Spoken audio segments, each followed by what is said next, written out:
No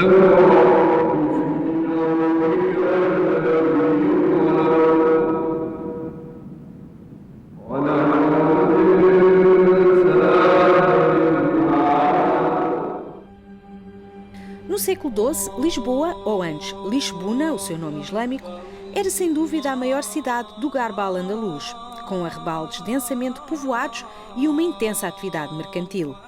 Hoje, no Museu da Cidade, podemos ficar a conhecer este passado de uma cidade onde se cruzavam gente e produtos dos mais diversos pontos do território. Uma Lisboa com a sua alcáçova na parte mais alta, com a sua Medina cercada por potentes muralhas.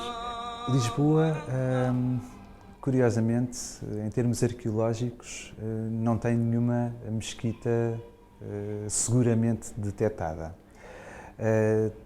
Da cidade anterior à conquista pelo Reino Português, há a tradição historiográfica de que a Sé Catedral se ergueu em cima da antiga Mesquita Maior.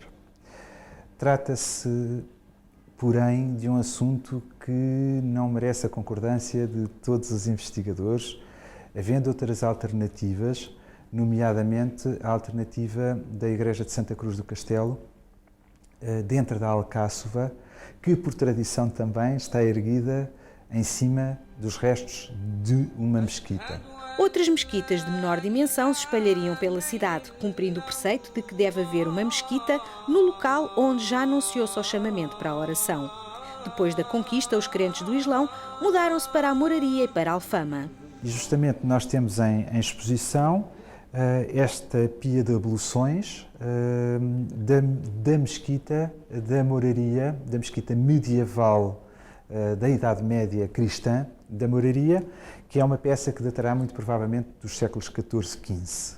O cemitério, o Almucavar, ou pelo menos o Almucavar Grande, ficaria na encosta de São Gens. Para além deste elemento, outras necrópoles ainda do período de dominação islâmica foram descobertas na cidade, ambas na zona da Alcáçova, correspondente ao atual Castelo de São Jorge. Esta belíssima inscrição, datada dos finais do século XIV, é uma inscrição de um indivíduo chamado Al-Abbas, que foi encontrada pela doutora Irisalva Moita na década de 60 do século XX, nas fundações do Hospital Real de Todos os Santos, portanto, digamos que comprova a indicação que nos era dada pelos documentos.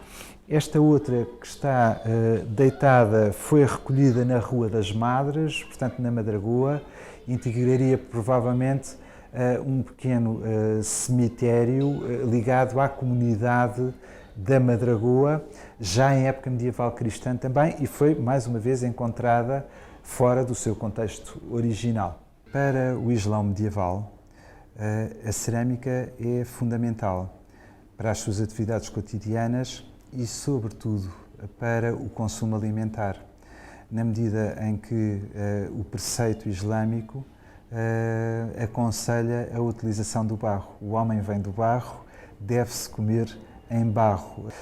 Nós, neste momento, conhecemos, em termos arqueológicos, na zona da Baixa, 2 pontos onde existiram olarias islâmicas. Conhecemos na zona da Alfama um ponto onde existiu seguramente uma olaria islâmica a funcionar. Peças requintadas, como esta taça vinda de Almeria, eram copiadas pelos artífices locais, desejosos de seguir as tendências da estética em peças como esta. Crónicas dinamarquesas da época referem com espanto que na Lisbona árabe metade da população era cristã, os moçárabes, que seguiam o rito visigótico. À data da conquista da cidade, conquista portuguesa da cidade em 1147, a própria crónica da conquista, escrita por um cruzado, menciona outra vez o mesmo facto, que Lisboa era uma cidade desvairada onde cada um praticava a religião que queria, pois metade da população era cristã e a outra metade era muçulmana. A comunidade moçárabe de Lisboa era, sem dúvida nenhuma, durante o período de dominação islâmica, uma comunidade muito importante.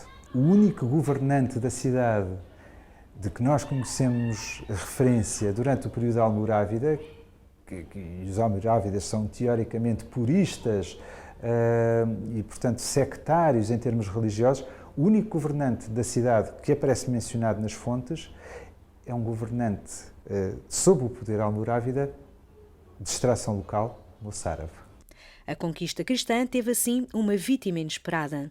A preocupação de cruzados e de portugueses, a preocupação dos conquistadores, a primeira, foi não tanto a eliminação do islamismo da cidade, e por isso o rei Dom Afonso Henriques veda a ocupação do espaço intramuros a quem queira continuar a praticar o islamismo, mas destina uma zona e acaba por patrocinar a proteção da própria comunidade islâmica que continua a residir na cidade. Agora, em relação aos moçárabes, ou melhor, em relação aos ritos cristãos moçárabes, a primeira preocupação é justamente eliminar, e a primeira vítima dessa preocupação do cristianismo romano nortenho, cisterciense, é justamente o bispo moçárabe da cidade. Nestas peças do século XV foi retomado o gosto pela estética islâmica.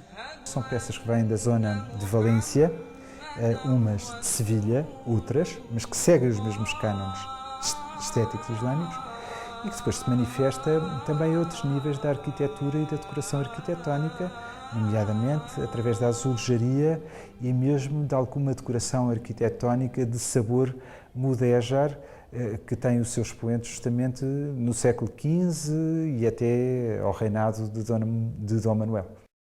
Mesmo aparentemente convertidos, os artífices muçulmanos conservavam em segredo as suas crenças. Recordo-me de um objeto que não é nosso, do Museu da Cidade de Lisboa, do Museu de Valência, em que de um lado tem uma iconografia perfeitamente cristã, escrita em letra gótica com uma invocação de Ave Maria, e no lado contrário, no lado que não se vê, esgrafitado à mão, o artífice, o oleiro que produziu, escreveu em árabe Bismillah ar-Rahman ar-Rahim.